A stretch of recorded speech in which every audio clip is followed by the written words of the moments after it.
Morning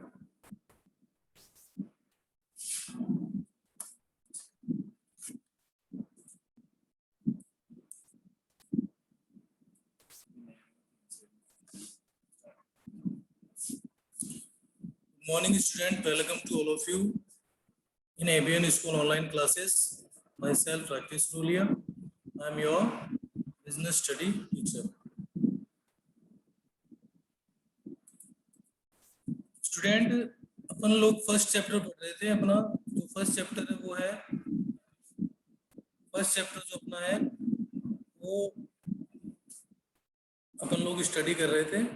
उसमें आपने प्रबंध का अर्थ, प्रबंध की विशेषताओं के बारे में पढ़ा है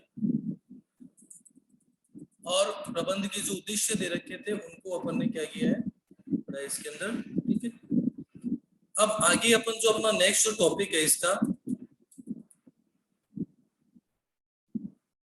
उसको अपन क्या करेंगे, पढ़ेंगे। ठीक है, म्यूट करो बेटा अपने आप। हाँ,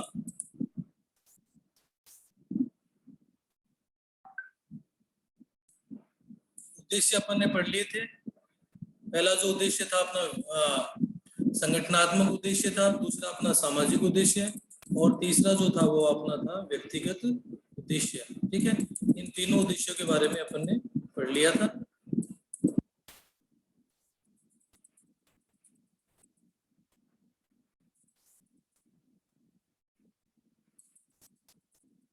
अब जो अपना नेक्स्ट अगला जो टॉपिक है वो है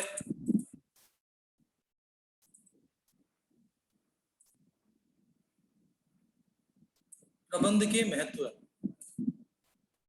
देखिए, प्रबंध के जो महत्व है उसके अंदर जो सबसे पहला महत्व दे रखा है वो है प्रबंध सामूहिक लक्ष्यों को प्राप्त करने में सहायता करता है। भाई, प्रबंध क्या करता है, सामूहिक लक्ष्यों को प्राप्त करने में सहायता करता है। मतलब क्या हुआ इसका कि कोई भी संस्था जो होती है उस संस्था का क्या होता है भाई, एक उद्देश्य होता है, एक लक्ष्य होता है और उस लक्ष्य को प्राप्त करने के लिए वो क्या करते हैं, अलग अलग लोग उस संस्था में क्या करते हैं, कार्य करते हैं। अब उन सभी को एक साथ लेकर और उस एक लक्ष्य को प्राप्त करने के लिए अपने को क्या करना होता है भी, प्रबंध का उपयोग करना पड़ता है। अपने को क्या करना होता है, प्रबंध का उपयोग करना होता है। प्रबंध जो होता है वो क्या करता है भी, सामूहिक लक्ष्यों को प्राप्त करने में सहायता करता है। अगर प्रत्येक व्यक्ति अपना व्यक्तिगत उद्देश्य लेकर चलेगा तो संस्था का जो सामूहिक लक्ष्य है उसको प्राप्त नहीं किया जा सकता है। अगर संस्था के सामूहिक लक्ष्य को अपने को प्राप्त करना है तो उसके लिए अपने को क्या करना होगा, उसके लिए अपने को प्रबंध का प्रयोग करना होगा। प्रबंध के द्वारा ही अपन क्या कर सकते हैं, सामूहिक लक्ष्य को प्राप्त कर सकते हैं। दूसरा जो अपना महत्व आता है वो आता है प्रबंध क्षमता में वृद्धि करता है। प्रबंध क्या करता है भी, क्षमता मतलब कार्य क्षमता में क्या करता है, वृद्धि करता है। अगर प्रबंध अच्छा होगा, अगर सही तरीके से प्रबंध किया जाएगा, सही से नियोजन होगा, संगठन होगा, निर्देशन होगा, नियुक्तिकरण होगा, नियंत्रण होगा, ये पांचों कार्य जो प्रबंध के पांचों कार्य हैं, इन पांचों कार्यों को अगर सही तरीके से पूरा किया जाएगा तो प्रबंध क्या होगा, सही तरीके से पूरा होगा। और प्रबंध करने से क्या होगा भी, व्यक्ति के कार्य करने की जो क्षमता है उसमें वृद्धि होगी और उससे उत्पादन में भी क्या होगी, वृद्धि होगी और लागत में क्या आएगी, कमी आएगी।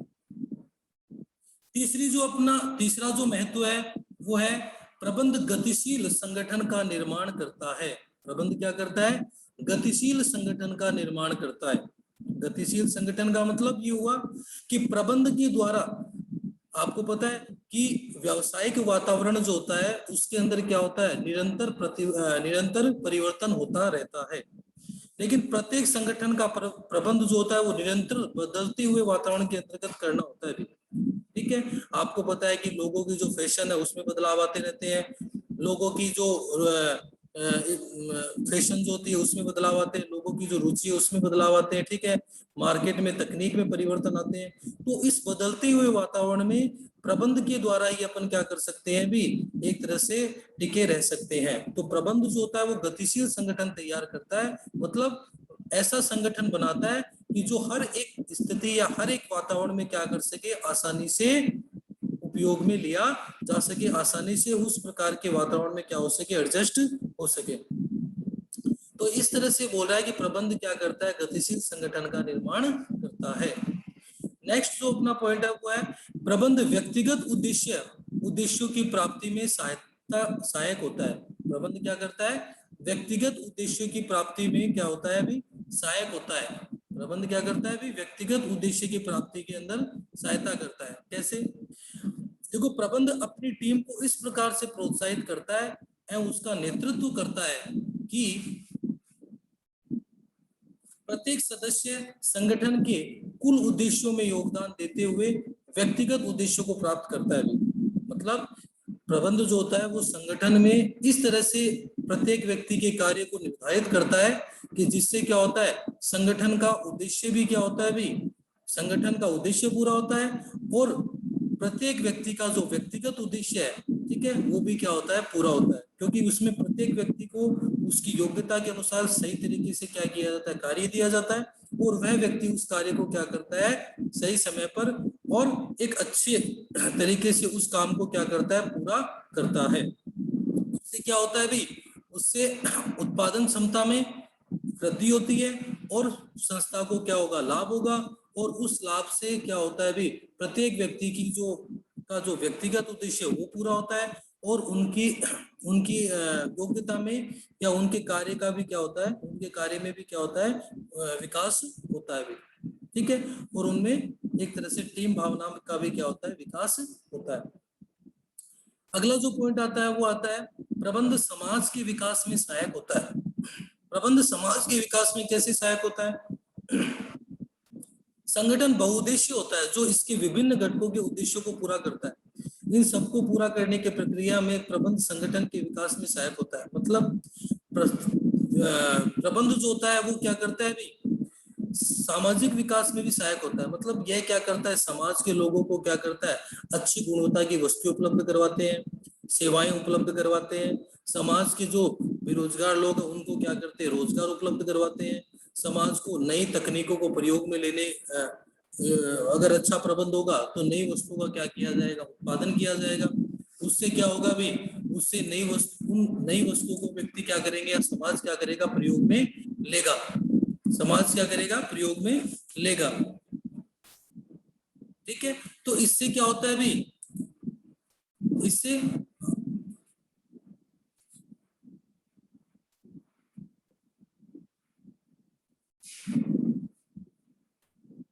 तो इससे क्या होगा कि समाज के लोगों को क्या मिलेगा भी, रोजगार मिलेगा, समाज के लोगों को क्या मिलेगा, रोजगार मिलेगा।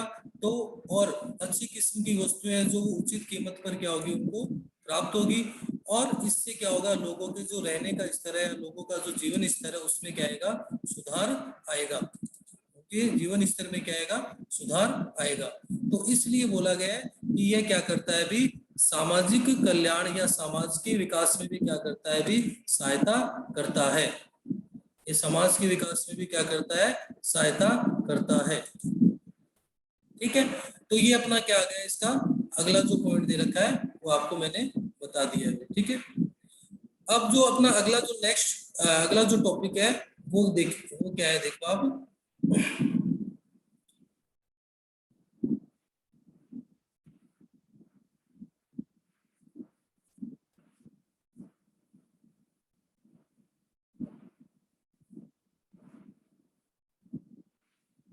हम्म, तो ये अपना क्या होता है अभी, ये अपने कुछ महत्व दे रखे थे जो अपन ने अभी पढ़े हैं, ठीक है। इससे पहले आप लोगों ने प्रबंध का अर्थ, प्रबंध की जो विशेषताएं या प्रबंध के जो उद्देश्य है उनके बारे में पढ़ा है और ये अपने अभी क्या है, प्रबंध के महत्व चल रहे हैं अभी, ठीक है।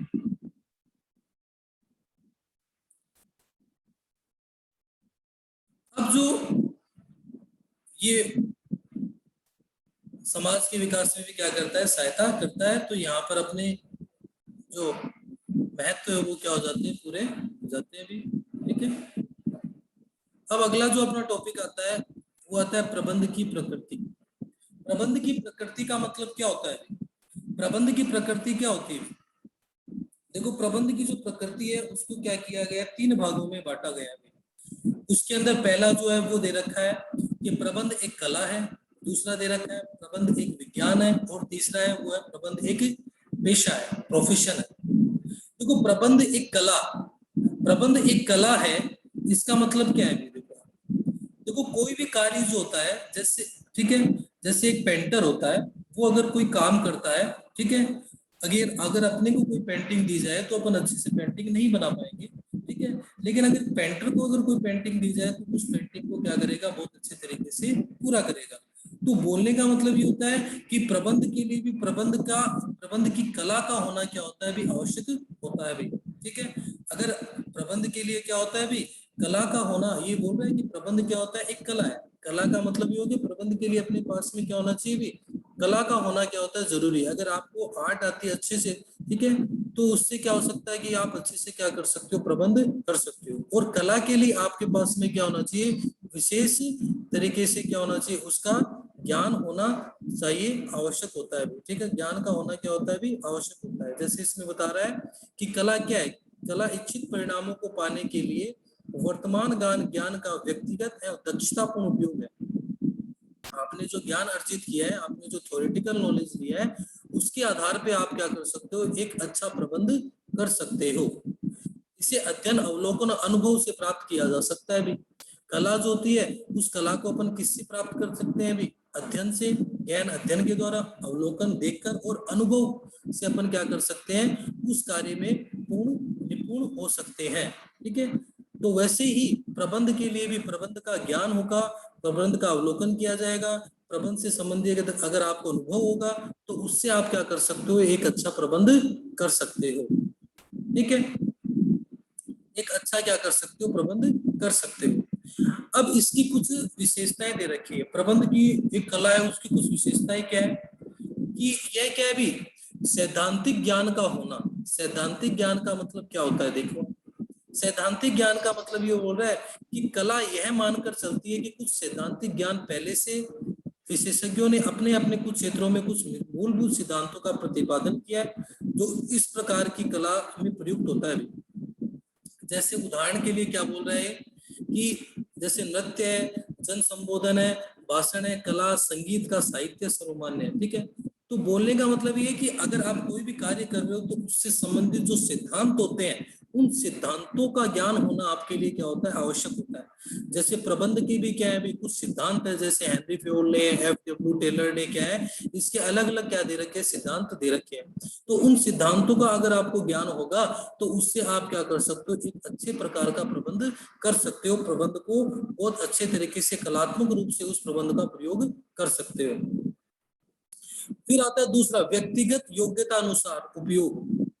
ये बोल रहा है, देखो क्या होता है कि जैसे दो क्रिकेट के खिलाड़ी हैं, ठीक है, वो दोनों का काम खेलना होता है। ठीक है, दो सिंगर है, वो भी सिंगिंग करते हैं। ठीक है, तो लेकिन उनमें क्या होता है, उनकी व्यक्तिगत योग्यता अनुसार क्या पाया जाता है, अंतर पाया जाता है। तो ऐसे ही प्रबंध की में भी क्या होता है, प्रबंध का ज्ञान मिलने के पश्चात भी क्या होता है, प्रत्येक व्यक्ति का जो प्रबंध करने का जो तरीका होता है उसमें क्या होती है, भिन्नता पाई जाती है। कोई व्यक्ति का प्रबंध करने का तरीका अलग होता है और किसी का प्रबंध करने का तरीका जो होता है वो अलग होता है। ठीक है, जैसे इसमें बता रहा है कि जैसे दो दो डांस करने वाले हैं, दो वक्ता है, दो कलाकार है, दो लेखक है, उनमें क्या होती है भी, अपनी कला के प्रदर्शन में भिन्नता होगी। ठीक है ना, वो अलग अलग तरीके से क्या करेंगे, अपनी कला को प्रस्तुत करेंगे। काम तो दोनों एक ही कर रहे हैं, लेकिन उनका प्रदर्शन करने का जो तरीका है, ठीक है, वो क्या होता है भी, अलग अलग होता है। तो वैसे ही प्रबंध में भी क्या होता है भी, प्रत्येक कार्य को या प्रबंध करने का जो तरीका होता है वो व्यक्ति का क्या होता है, अलग अलग होता है। इसलिए इसे माना गया है कि ये क्या होता है भी, एक तरह से इसको कला के रूप में माना गया है। तीसरी जो इसकी विशेषता है कला की, वो है व्यवहार एवं रचनात्मकता पर आधारित। ठीक है, ये बोला है कि सभी कला व्यवहारिक होती है। कला वर्तमान सिद्धांतों को ज्ञान का रचनात्मक उपयोग है। हम जानते हैं कि संगीत 7 सुरों पर आधारित है, लेकिन किसी संगीतकार की संगीत रचना विशिष्ट एवं विभिन्न होती है। यह इस बात पर निर्भर करती है कि इन सुरों का किस प्रकार से संगीत सृजन में प्रयोग किया जाए। बोलने का मतलब कि आपको ज्ञान तो है, प्रबंध से संबंधित अपने को ज्ञान तो है, लेकिन उस प्रबंध का किस प्रकार से अपन प्रयोग करें जिससे उसका क्या हो सके, भी एक अच्छा परिणाम प्राप्त हो सके। ठीक है, तो ये अपने को क्या करना होगा, अभी निर्धारित करना होगा। इसलिए बोला गया है कि प्रबंध जो होता है वो व्यवहार एवं रचनात्मकता पर क्या होता है, भी आधारित होता है। प्रबंध जो है वो व्यवहार और रचनात्मकता पर आधारित होता है, क्योंकि आपको प्रबंध से संबंधित जो ज्ञान है उस ज्ञान का आप किस प्रकार प्रयोग कर रहे हो, ठीक है, वो इस बात पर भी क्या करता है, निर्भर करता है। तो व्यवहार और रचनात्मकता पर भी क्या होता है, प्रबंध आधारित होता है।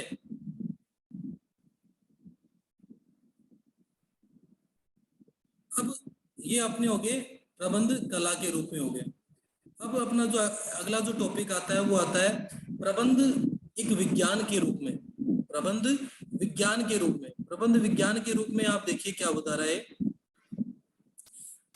पहला जो है वो दे रखा है क्रमबद्ध ज्ञान समूह। क्रमबद्ध ज्ञान समूह, देखो पहले तो अपन ये समझते हैं कि प्रबंध एक विज्ञान के रूप में कैसे है।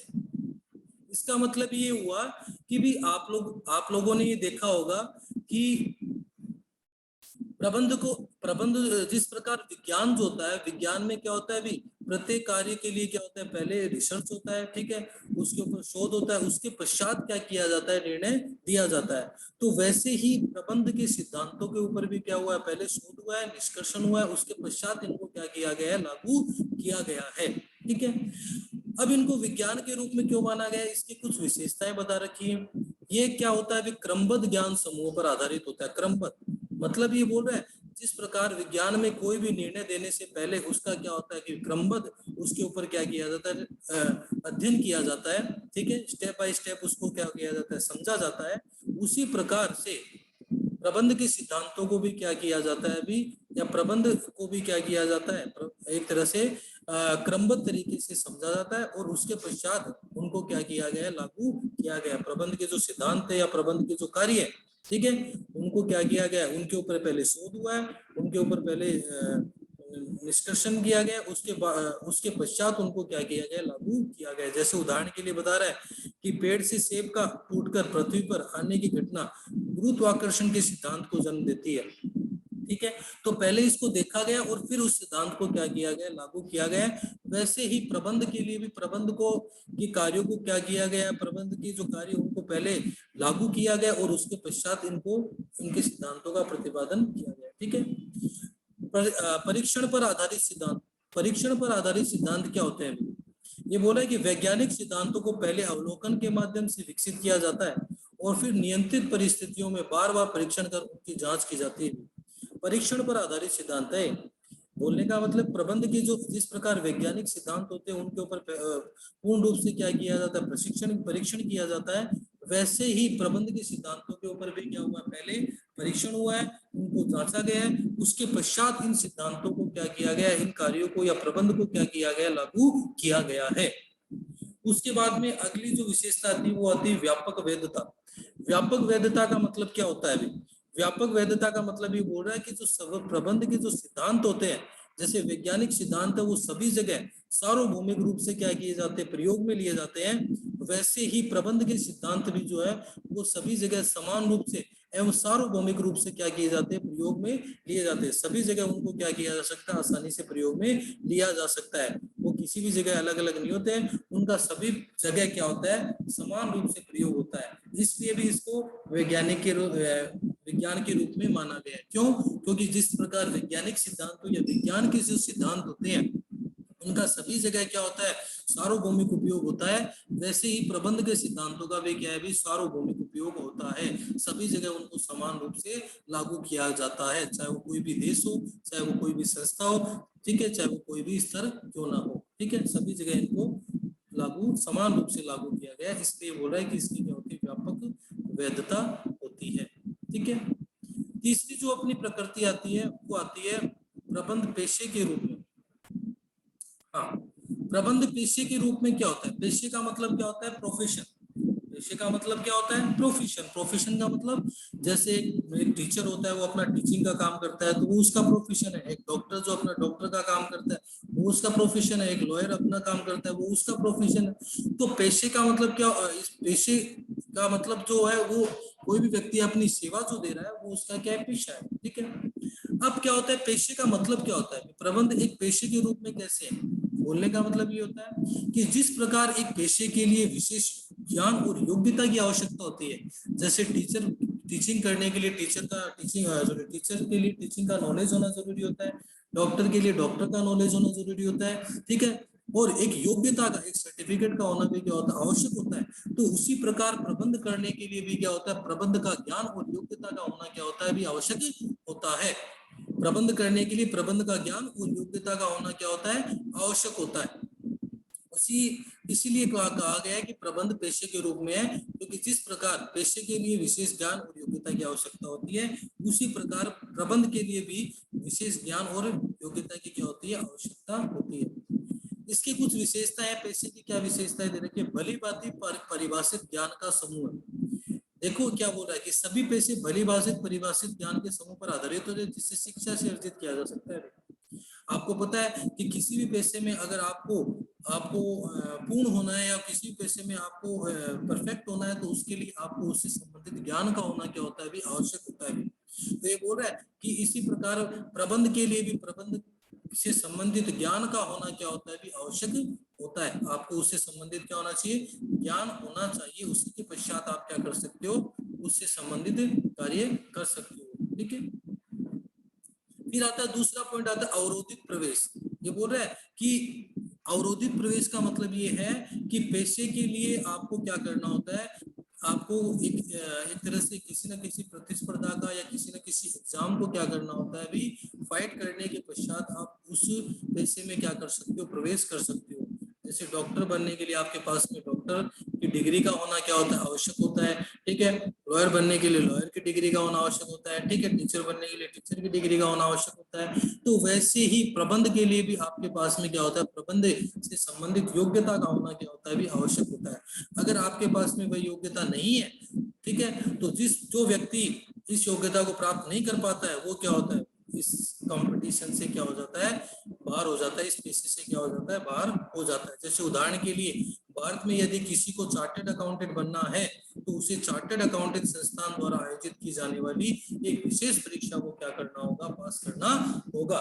ठीक है, तो उसमें जो लोग उसको पास कर लेंगे वो तो क्या होंगे, आगे निकल जाएंगे, मतलब चार्टेड अकाउंटेंट बन जाएंगे, और जो नहीं कर पाएंगे वो नहीं बन पाएंगे। तो इसलिए क्या करता है, अवरोधित प्रवेश करता है। अवरोधित प्रवेश का मतलब जो लोग उसके कैपेबल नहीं है, उसके लायक नहीं है, उनको ये क्या कर देता है, भी रोक देता है। तो उसी प्रकार प्रबंध में भी क्या होता है, भी जो प्रबंध के लायक नहीं होता, प्रबंध के भी क्या होते हैं, एग्जाम होते हैं, तो उनको अगर जो भी फाइट नहीं कर पाता है, उनमें जो पास नहीं हो पाता है वो क्या हो जाता है, प्रबंध के योग्य नहीं माना जाता, प्रबंध करने के योग्य नहीं माना जाता, वो आउट हो जाता है। इसलिए माना गया अवरोधित प्रवेश। ठीक है, तीसरा पॉइंट जो दे रखा है वो दे रखा है पेशागत परिषद।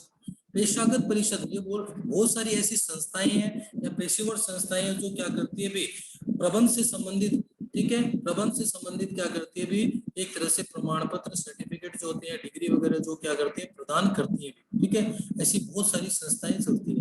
जैसे भारत में वकालत करने के लिए वकीलों को बार काउंसिलिंग का सदस्य बनना होता है जो उनके कार्यों का नियमन नियंत्रण करता है। ठीक है, तो वैसे ही क्या होता है, भी इनके लिए भी क्या होता है, प्रमाण पत्र, एक तरह से सर्टिफिकेट क्या किए होते हैं, भी आवश्यक होते हैं। पेशे के लिए क्या होता है, भी पेशेवर संस्थाओं से आपको सर्टिफिकेट मिलना क्या होता है, जरूरी होता है। अगर आपके पास में किसी प्रोफेशनल इंस्टीट्यूशन से, अगर आपके पास में या कोई पेशेवर संस्था या पेशेगत परिषद जो है उससे, उसके पास से अगर आपको कोई सर्टिफिकेट नहीं मिला हुआ है तो आप क्या नहीं कर सकते हो, आप उस कार्य को नहीं कर सकते हो, उससे संबंधित जो पेशा है उससे संबंधित कार्य नहीं कर सकते हो। अगर आपके पास प्रबंध का प्रमाण पत्र नहीं है, प्रबंध का प्रमाण पत्र किसी पेशेवर संस्था से प्राप्त नहीं है, तो आप वो कार्य नहीं कर पाओगे। ठीक है, तो उनसे संबंधित क्या होना चाहिए, आपके पास में सर्टिफिकेट होना चाहिए। नैतिक आचार संहिता। नैतिक आचार संहिता का मतलब क्या होता है, सभी पेशे आचार संहिता से बने होते हैं। ठीक है ना, जो उनके सदस्यों के व्यवहार की दिशा को देते हैं। उदाहरण के लिए जब डॉक्टर अपने पेशे में प्रवेश करते हैं तो वे अपने कार्य नैतिकता की शपथ लेते हैं। ये बोल रहा है कि जिस प्रकार एक पेशा होता है, जैसे डॉक्टर है, तो डॉक्टर जब कोई भी व्यक्ति जब डॉक्टर बनता है तो वो अपने पेशे के प्रति क्या होता है, भी ईमानदार होता है, नैतिकता का पालन करता है। वो किसी अनचाहे लाभ के लिए अपने पेशे के प्रति क्या नहीं हो, बेईमानी नहीं करेगा। तो वैसे ही बोल रहा है कि प्रबंध के लिए भी आपके मन में, अगर आप प्रबंधक हो या आप प्रबंध कर रहे हो, तो उसके लिए आप में क्या होना चाहिए, नैतिकता का होना क्या होता है, भी आवश्यक होता है। आप में अगर नैतिकता है तो आप, नैतिकता का होना आवश्यक है। अगर आप में नैतिकता नहीं है, अगर आप में ईमानदारी नहीं है, अपने कार्य के प्रति आप ईमानदार नहीं हो, तो आपको वो कार्य नहीं करना चाहिए। ठीक है, तो ये बोल रहा है कि उसी प्रकार से प्रबंध को भी क्या, प्रबंध में भी क्या होता है, नैतिकता का होना आवश्यक होता है। प्रबंध के लिए भी आपका ईमानदार होना आवश्यक होता है। अपनी संस्था के लिए जहाँ पे भी आप कार्य कर रहे हो, जिस संस्था का आप प्रबंध कर रहे हो, वहां पे आपको क्या करना होगा, नैतिकता का पालन करना होगा। अगली जो विशेषता है वो है सेवा उद्देश्य। ठीक है, सेवा उद्देश्य का मतलब क्या होता है, अभी इनका मुख्य उद्देश्य क्या होना चाहिए, सेवा होना चाहिए। सेवा, ये बोल रहा है जैसे पेशे का मूल उद्देश्य निष्ठा है, प्रतिबद्धता है तथा अपने ग्राहकों के हितों की साधना है। एक वकील यह सुनिश्चित करता है कि उसके मुवक्किल को न्याय मिले। जैसे एक वकील होता है, उसकी, अगर आप किसी वकील को, आप एक वकील के प्रोफेशन में हो, तो आपकी भावना जो होनी चाहिए कि मेरे, आपका जो भी क्लाइंट है उसको क्या मिले, न्याय मिले। ठीक है, अगर आप अपने पैसे के प्रति ईमानदारी नहीं करते हो, आप अपने पैसे के प्रति बेईमानी कर रहे हो, तो उससे क्या होगा भी, उससे एक तरह से आप अपने पैसे के साथ क्या कर रहे हो, एक तरह से सही तरीके से पेश नहीं आ रहे हो। इसका मतलब ये है कि सेवा उद्देश्य का मतलब यही हुआ कि प्रबंध में भी आपका क्या होना चाहिए, सेवा उद्देश्य होना चाहिए। जिस संस्था का आप क्या कर रहे हो, प्रबंध कर रहे हो, तो वहां पर आपको पूर्ण ईमानदारी से क्या करना चाहिए, कार्य करना चाहिए। किसी प्रकार की बेईमानी नहीं करनी चाहिए। इसलिए इसको क्या माना गया, पेशा माना गया। ठीक है, अब अगला जो अपना टॉपिक आता है वो आता है प्रबंध के स्तर। प्रबंध के जो स्तर होते हैं वो 3 स्तर होते हैं। पहला होता है उच्च स्तर, दूसरा होता है मध्यम स्तर और तीसरा होता है निम्न स्तर। प्रबंध के जो स्तर होते हैं उनको 3 भागों में बांटा गया है। पहला होता है उच्च स्तर, दूसरा होता है मध्यम स्तर और तीसरा होता है निम्न स्तर। ये 3 क्या होते हैं, प्रबंध के स्तर होते हैं। ठीक है, इसका एक डायग्राम भी बनाया गया है। इसको अपन, निम्न स्तर को अपन पर्यवेक्षीय या प्रचालन प्रबंधक स्तर भी कहते हैं। ठीक है, देखो 3 स्तर अपने को दे रखे हैं। पहला दे रखा है उच्च स्तर, दूसरा दे रखा है मध्यम और तीसरा दे रखा है निम्न। ये इसको परिचालन स्तर भी कहते हैं। ठीक है, ये 3 स्तर अपने होते हैं। सबसे पहले अपन देखते हैं उच्च स्तर के बारे में। उच्च स्तर क्या होता है, देखो उच्च स्तर जो होता है उसके अंदर कौन कौन आते हैं। ठीक है,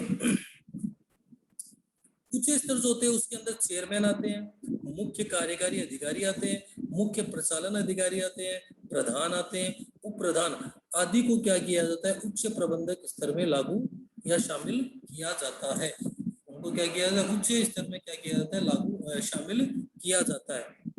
उच्च प्रबंधक विभिन्न कार्यात्मक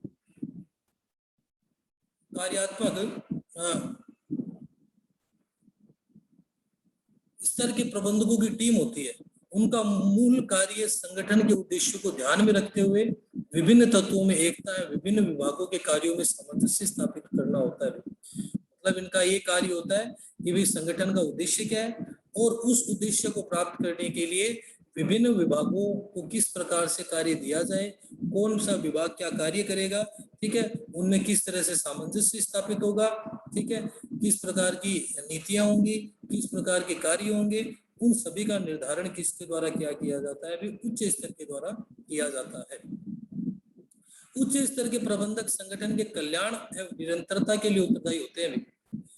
उच्च स्तर के जो प्रबंधक होते हैं उनका निर्णय जो होता है वो सबसे महत्वपूर्ण होता है, क्योंकि संस्था में या कोई भी कंपनी में जो सबसे टॉप जो होते हैं, ठीक है, उनका मुख्य उद्देश्य, उनका जो उद्देश्य वो क्या होता है भी, एक तरह से उनका जो रोल होता है वो सबसे महत्वपूर्ण होता है। और वो क्या करते हैं, संस्था के कल्याण और उसकी निरंतरता के लिए क्या होते हैं, उत्तरदायी होते हैं। अगर उनको अपनी संस्था को निरंतर चलाना है, ठीक है, और अपनी संस्था का कल्याण करना है, तो उनके जो निर्णय होते हैं वो क्या होते हैं, सबसे महत्वपूर्ण होते हैं। होते हैं, तो उनको अपने निर्णयों को सही तरीके से लेना चाहिए। फर्म के जीवन के लिए ये व्यवसाय के पर्यावरण है उसके प्रभाव का विश्लेषण करते हैं।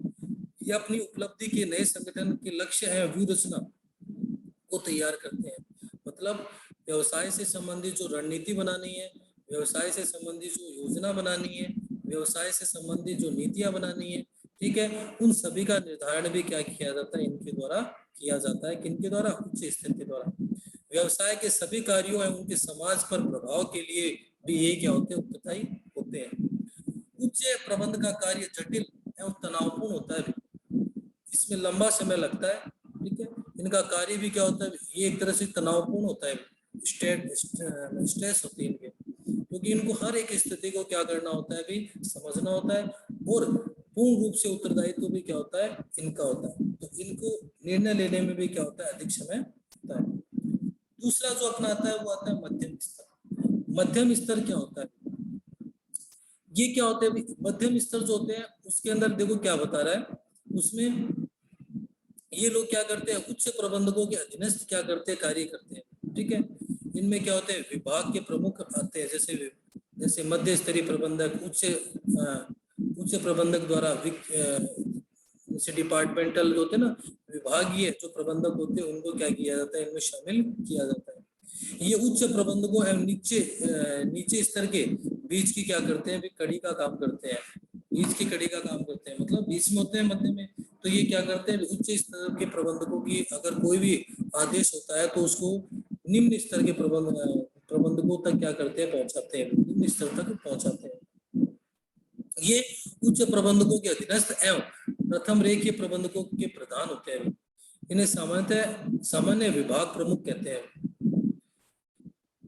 ये क्या करते हैं? भी जो भी उच्च स्तर ने जो भी व्यू रचना बनाई है, जो भी योजना बनाई है, जो भी कार्य निर्धारित कर रहे हैं, उनको क्रियान्वित करने का, उनको शुरू करने का, उनको लागू करवाने का कार्य क्या होता है? भी मध्य स्तरीय प्रबंधकों का होता है। ये कार्यों के लिए क्या होते हैं? उत्तरदायी होते हैं। इनका मुख्य कार्य उच्च स्तरीय प्रबंधकों द्वारा तैयार योजनाओं को पूरा करना होता है, ठीक है। उच्च स्तरीय प्रबंधकों ने जो योजनाएं बनाई है उनको किस तरह से पूरा करना है, ठीक है, ये किनके द्वारा निर्धारित होता है? भी मध्य स्तरीय प्रबंधकों द्वारा होता है। ये क्या करते हैं? उच्च प्रबंधकों द्वारा बनाई गई योजनाओं की व्याख्या करते हैं, मतलब बताते हैं, ठीक है, कि उन्होंने किनको बताते हैं? निम्न स्तर को। उनको पूरा अपने विभाग के लिए पर्याप्त संख्या में कर्मचारियों को सुनिश्चित करते हैं। उनको जितने कर्मचारियों के उस कार्य को करने के लिए जो कार्य उच्च स्तर ने निर्धारित किया है, उस कार्य को करने के लिए उनको जितने कर्मचारियों की आवश्यकता है उन कर्मचारियों को लगाना, उन कर्मचारियों की भर्ती करना, ठीक है, ये कार्य भी क्या होता है? मध्यम स्तर का होता है। उन्हें आवश्यक कार्य है एवं दायित्व सौंपते हैं। ये क्या करते हैं? उन्हें क्या करते हैं? आवश्यक कार्य और दायित्वों को भी क्या करते हैं? सौंपते हैं। किनको सौंपते हैं? निम्न स्तर जो या परिचालन स्तर जो होता है उनको क्या करते हैं? जो भी कार्य होते हैं वो सौंपे जाते हैं। इच्छित उद्देश्यों को प्राप्त करने हेतु अन्य विभागों से सहयोग करते हैं भी। ये क्या करते हैं? भी अन्य विभागों से भी क्या करते हैं? भी सहयोग प्राप्त करते हैं। जो भी उद्देश्य है उस उद्देश्य को प्राप्त करने के लिए सहायता प्राप्त करते हैं, ठीक है। तो ये क्या होता है? भी मध्यम स्तरीय प्रबंधकों का क्या होता है? कार्य होता है। लास्ट जो आता है वो आता है अपना पर्यवेक्षीय प्रचालन अथवा प्रचालन प्रबंधक या निम्न स्तरीय प्रबंधक भी अपन निम्न स्तर भी कहते हैं उसको। देखो ये क्या होता है? ये निम्न स्तर पे संगठन की अधिकार पंक्ति में फोरमैन और पर्यवेक्षक निम्न स्तर पर आते हैं। फोरमैन और पर्यवेक्षक आते हैं इसमें, ठीक है। इनमें कौन आते हैं? फोरमैन और पर्यवेक्षक आते हैं। पर्यवेक्षक कार्य बल के कार्यों का प्रत्यक्ष रूप से अवलोकन करते हैं, ठीक है। ये क्या करते हैं? अभी संस्था में कार्य किस प्रकार हो रहा है, क्योंकि ये क्या होते हैं? अभी मजदूर वर्ग से उनसे क्या होते हैं? सीधा इनका संबंध होता है। इनका कार्य ये होता है कि कौन सा व्यक्ति किस प्रकार से कार्य कर रहा है, ठीक है, कार्य में किसी प्रकार की बाधा का सामना तो नहीं हो रहा है, कर्मचारियों जो भी मजदूर वर्ग है उनको उचित सुविधाएं प्राप्त हो रही हैं या नहीं हो रही है, इस प्रकार की व्यवस्था देखने का कार्य किनका होता है? अभी निम्न स्तरीय प्रबंधक का होता है, फोरमैन और पर्यवेक्षक का होता है। इनके अधिकार एवं कर्तव्य उच्च प्रबंधकों करते हैं एवं मध्य स्तरीय प्रबंधकों के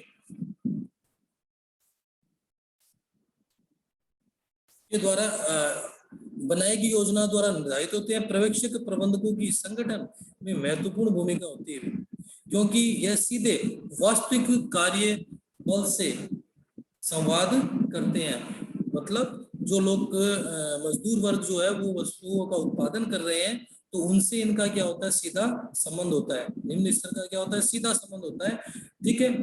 एवं मध्य स्तरीय प्रबंधकों के दिशा निर्देशों को कर्मचारियों तक पहुंचाते हैं। ये क्या करते हैं, मध्य स्तरीय प्रबंधकों दिशा निर्देशों को क्या करते हैं, कर्मचारियों तक पहुंचाते हैं। अगर मध्य स्तरीय कोई भी कार्य करने के लिए कहता है, कर्मचारियों से कोई या मजदूरों से कोई कार्य करवाने के लिए कहता है, कोई आदेश देता है, तो उस आदेश का प्रवाह कौन करते हैं भाई, उस आदेश का प्रवाह निम्न स्तरीय द्वारा किया जाता है, फोरमैन और पर्यवेक्षक के द्वारा किया जाता है। ठीक है। इन्हीं के प्रयत्नों से उत्पाद की गुणवत्ता को बनाए रखा जाता है, क्योंकि ये क्या होते हैं, सीधा मजदूर वर्ग से संबंधित होते हैं। तो ये क्या करते हैं भाई, अगर इनका प्रयास अच्छा होता है तो उससे क्या होगा भाई, वस्तु की जो गुणवत्ता है, वस्तु की जो क्वालिटी है, वो क्या होगी, बहुत अच्छी होगी। माल की हानि को न्यूनतम रखा जाता है, क्योंकि ये क्या होता है, सीधे मजदूर वर्ग से या जहाँ पे वस्तुओं का उत्पादन हो रहा है वहां से इनका क्या होता है, सीधा संपर्क होता है। तो इसलिए अगर किसी प्रकार की कोई कमी भी होती है या कोई प्रोडक्शन में कोई कमी, उत्पादन में किसी प्रकार की कमी है, तो उस कमी को उसी समय क्या कर दिया जाता है भी, कम कर दिया जाता है और वस्तु को और ज्यादा गुणी बनाया जा सकता है और ज्यादा अच्छा बनाया जा सकता है। एवं सुरक्षा के स्तर बनाए रखे जाते हैं। वहां की जहाँ पे भी उत्पादन होता है वहां पर लोग, जितने भी लोग कार्य करते हैं, उनकी सुरक्षा का जो उत्तरदायित्व होता है वो भी क्या होता है, उन्हीं का होता है।